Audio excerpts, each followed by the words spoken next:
Here in Canberra with the daily update on the COVID situation here in Australia. I just want to make a couple of points before I go to questions in the room, and I have a couple of slides to show here as well to illustrate my second point.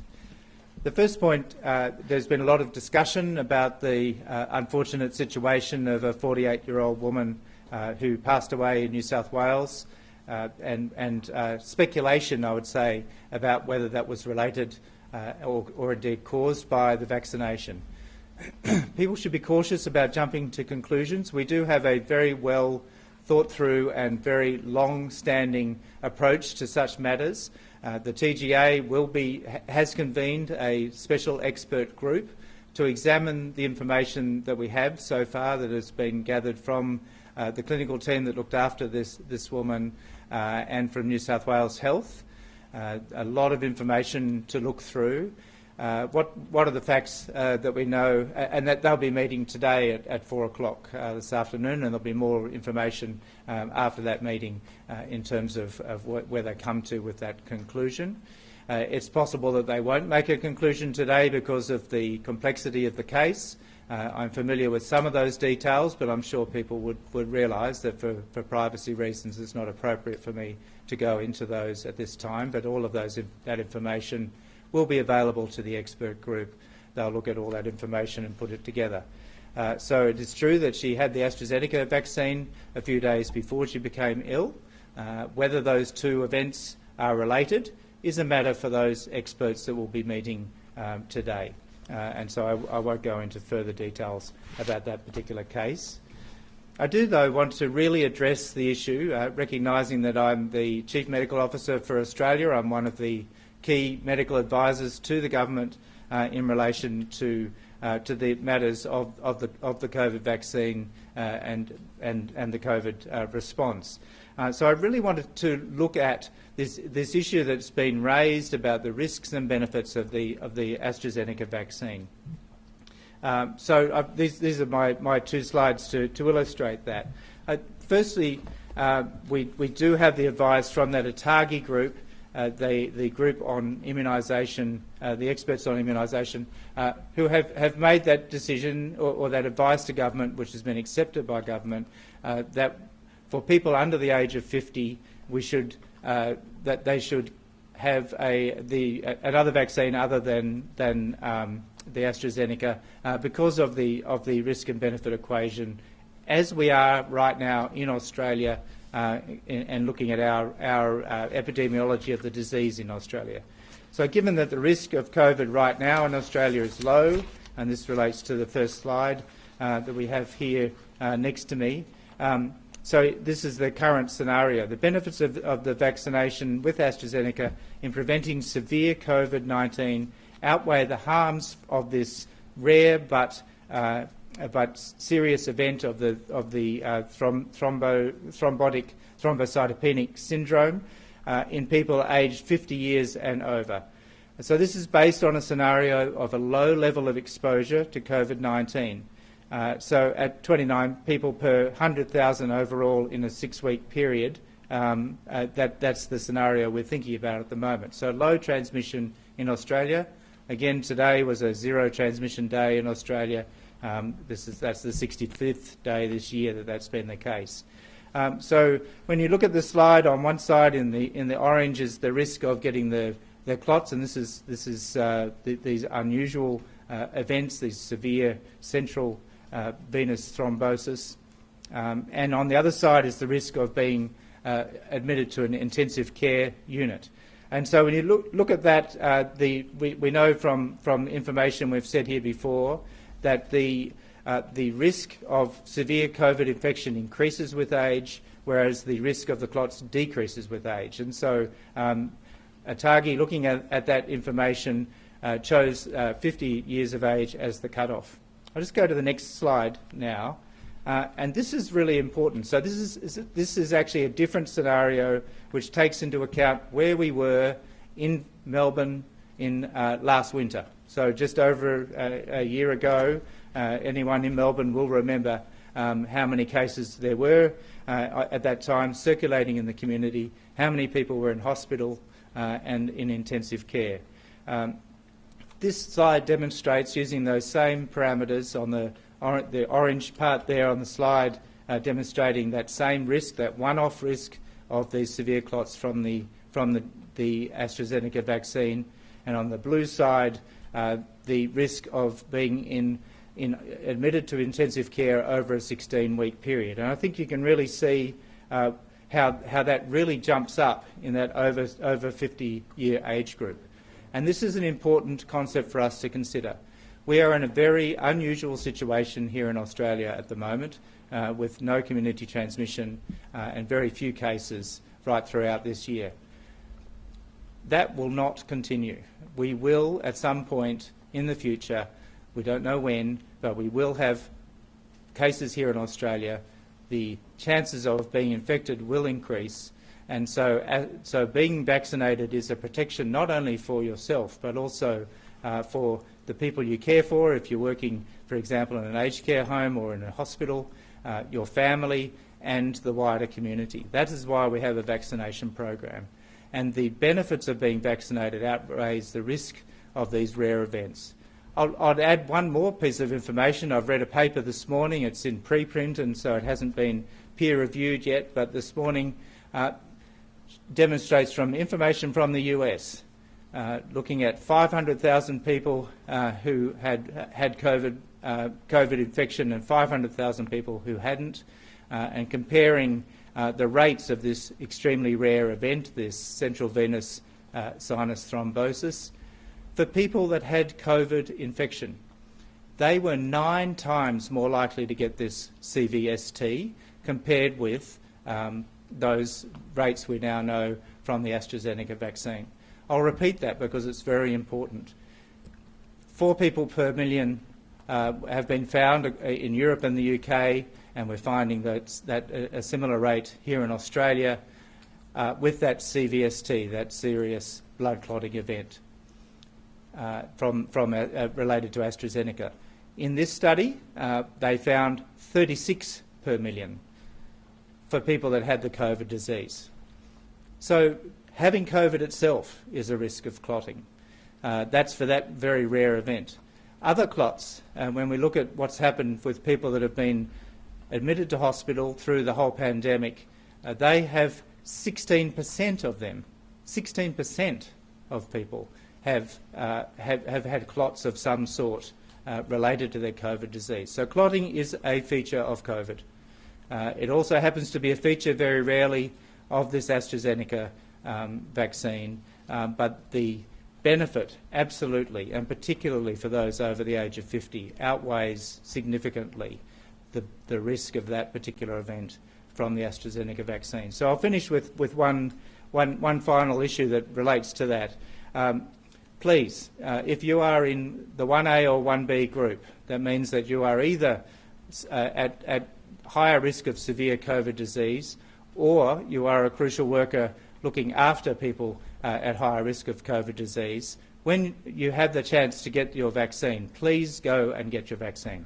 Roll up to your GP or wherever you can get your vaccine provided. Have a talk to your vaccine provider if you have concerns, but please do not cancel your appointment. Go and at least have that conversation and take the vaccine because that's the way we are going to get on top of the COVID situation in Australia. So I'll go to the room first. It's been 1 week since the advisory on AstraZeneca. Since then, how many of the vaccinations administered have been AstraZeneca and how many have been Pfizer? And how does that compare to the weeks before the advisory? So I can tell you about where we're up to in terms of the vaccinations, and apologies, I don't have it by the actual vaccines, but I can provide that to you. Will you commit to release that though, because the Health Minister's office has suggested that's a matter for National Cabinet? So what I can tell you is that we're now at 1.420 million doses nationally. Primary care, that we know is only using the AstraZeneca vaccine, has now delivered 629,289 vaccines. So that's where we know exactly that's AstraZeneca. We know that 61,272 doses were given yesterday. and I believe it was over 40,000 of those were in primary care, so that would be the AstraZeneca. What I would say is that we have seen some hesitancy, that there's been some, there certainly has been some indication of that, particularly in the state-run clinics. In the state-run clinics, they're mostly looking at vaccinating their healthcare workers. Many of those would be under 50, so I would imagine there is hesitancy there. But what I'd say to people again, just please, the most important thing is to remember about that benefit-risk equation. That's at the population level. For your own risk and benefit, you should talk to your trusted medical provider. If that's a GP, go and talk to your GP. If it's in one of the clinics run by the states and territories, they will also go through that informed consent process. And it's very important for you to consider your own risk, but also that risk-benefit equation. How did the estimate and weigh that risk of hesitancy before issuing the AstraZeneca advisory? And is the reason that you're standing here today saying that it's inevitable we'll get COVID in community and that COVID itself causes clotting because you regret the strength of that advisory and the fact that it's increased hesitancy so much? We expected that hesitancy would come, and that this is not the only news we've had in relation to side effects from vaccines through this process. What I would say is that, of course, that was taken into account. The Australian Technical Advisory Group on Immunisation is an advisory group on immunisation, not just on vaccines, and so they were asked to, and certainly did take into account, the effects of their advice. But what I would say, very importantly, having been involved with epidemiology, infectious diseases and vaccines for almost my entire career, one of the crucial components about vaccine hesitancy, or the opposite, vaccine certainty, is about understanding and knowing that if there is bad news, it's told. That there is openness from people like myself, the Chief Medical Officer, giving that medical advice and tying that into that informed consent process so that people can make those decisions about risk and benefit. I'll go to the next question. Was this woman who passed away, was she given the AstraZeneca jab after the advice changed, and if so, why? So my understanding, it was about 3 or 4 days before she became unwell, so it would have pretty much coincided with that period. I'm sorry, I don't know the exact date when she was vaccinated. But go to James Campbell from News Corp on the phone. Sorry. Just going to the deceased woman, do we know, are you able to tell us whether she was had any underlying conditions that enabled her to get the jab at this age, or was she, because of her work? I don't have that information in front of me. I do know that she did have several chronic disease issues, but whether that was why she was vaccinated or whether it was because she was one of the workers in those categories, I'm sorry, I don't know that information. Thanks. Next question from Naveen at SBS. Yeah, thanks, Paul. Just to that as well, I don't know if you got the exact date on when she got the vaccination and when she passed away, but I also have another question as well, just about Pfizer. We've heard from Pfizer's CEO that there might be a possibility that a third dose is needed to ensure full adequate protection. Will that impact the rollout here in Australia? Has Australia budgeted in terms of its vaccines for that extra dose? So in terms of the woman that passed away, and I meant to say at the beginning, my condolences, of course, to her family at this tragic event. So she died earlier this week, and we it was the next day, which was yesterday. We from the TGA as well as New South Wales Health put out that advisory. So it was Wednesday night. In terms of the Pfizer announcement, I've said here before, and I think it's a really important concept for people to realise, that the vaccines that we're rolling out at this stage are the first vaccines in this. They will not likely be the last vaccines that we will have. There are many unknowns at the moment in terms of the vaccines. One of them is about the duration of effectiveness. Let's think about it, the first ever vaccines that were used in clinical trials, and they were the Pfizer vaccine, the Moderna vaccine shortly after that, the AstraZeneca vaccines, only got started in about April last year. So we're only just now at the point of 1 year post the very first vaccines used in phase 1 clinical trials. So the phase 3 clinical trial participants are being followed up for 1 or 2 or more years, and so we'll get some good information, but we're very early in that phase. It may well be, and we don't know yet, particularly with the new types of vaccines, the mRNA and the viral vector vaccines such as AstraZeneca. We know very little about those components. So it's likely that we will know sometime in the next 6 months to a year whether those boosters to increase the duration of effectiveness of the vaccines will be required. The other component that's being talked about is the so-called variants of concern, and it is true that some of the vaccines for some of those variants are showing that their effectiveness is decreased, and so it's possible that we may need to consider different types of vaccines in the future as the virus varies over time, and that would be very similar to what we face with flu vaccine every year. So it's possible that we may need specific vaccines as boosters against the new variants. I know there are trials currently underway in the US looking at a multivalent vaccine, so one vaccine to treat them all, if you like, so showing different to cover various variants, and that may be the new booster. There are also trials underway in so-called mix and match vaccine approaches, so starting with one vaccine and then finishing with another, and we will have those options with AstraZeneca, with Pfizer and Novavax, for example, if that proves to be a way of approaching it. And then the final thing I'd say is we have a lot of vaccines that have been ordered, have been purchased, have been guaranteed by both Pfizer and Novavax to come into the country from overseas sources, as well as with our own locally made AstraZeneca vaccine to vaccinate the entire Australian population many times over. So we can work through that over time. Rosie Lewis from The Australian. Just on the reopening of the international border and reflecting on what you just said, looking at data on the durability of the vaccine, the government's waiting to hear advice from you and other medical experts on the transmissibility of the vaccine amongst vaccinated people and the longevity or the durability. You just said it might take 6 to 12 months to know about the durability.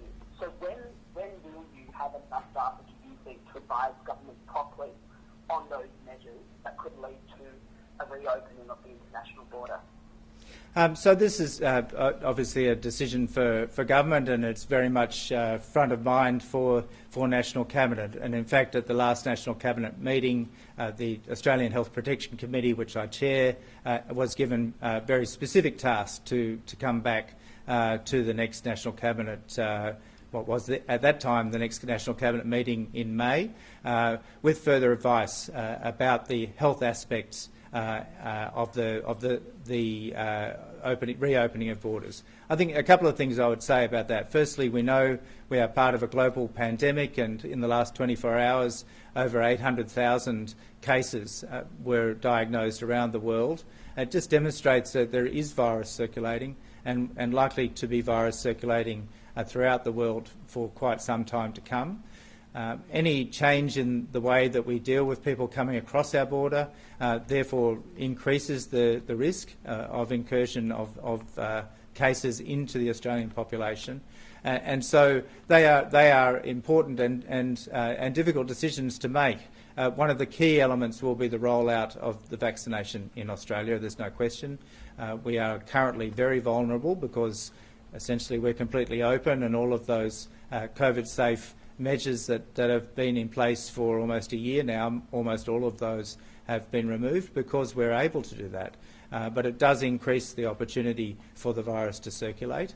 And whilst we, at the moment, only 5% or so of the adult population of Australia have been vaccinated, we need to continue to increase that, and that will continue to increase the protection for Australians.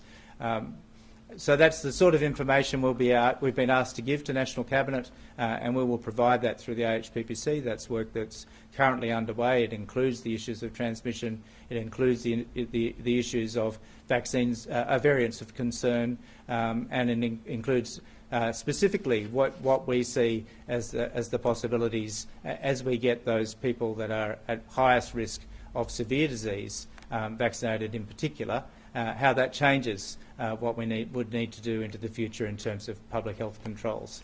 So thank you very much. As a clarification, Professor Kelly, Yes? do you expect vaccinated Australians would be able to travel overseas for business or health purposes, as flagged by Scott Morrison yesterday, using a home quarantine system this year?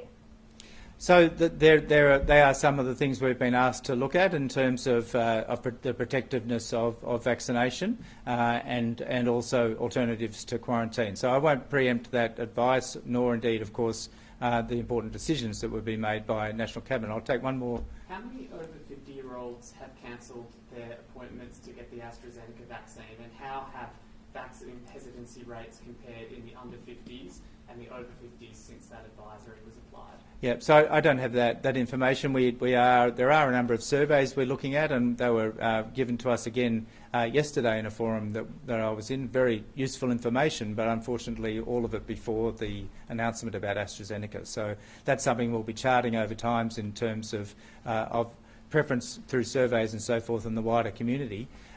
We are collecting and looking very closely at who, the opposite of your question, who's actually being vaccinated. Who isn't being vaccinated, and I'm not sure that we could actually really get that information. Just one on the Olympics. So do you think the Olympic athletes should be able to jump the queue and get vaccinated ahead of regular Australians before the Tokyo Games? So, and this will be the last question. So that matter, as I said earlier, has been ATAGI has been tasked specifically by Minister Hunt, that committee is an advisory committee to the Federal Health Minister, and he's tasked them specifically with that question. So thanks very much. I need to go now. I'm sorry.